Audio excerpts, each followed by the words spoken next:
Hey guys, it's Ashley and I'm at our newest listing, 4016 Shamrock.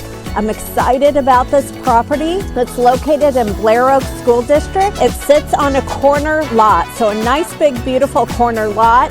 You have a fabulous view as well. It is a 1.5-story home, very nice home. Upstairs you have 3 bedrooms, 1 full bathroom, and guess what? There's another area that is plumbed for a second bathroom, so somebody can install a second bathroom very easily. Also on the main level you have a primary bedroom, and you have beautiful hardwood floors, vaulted ceilings.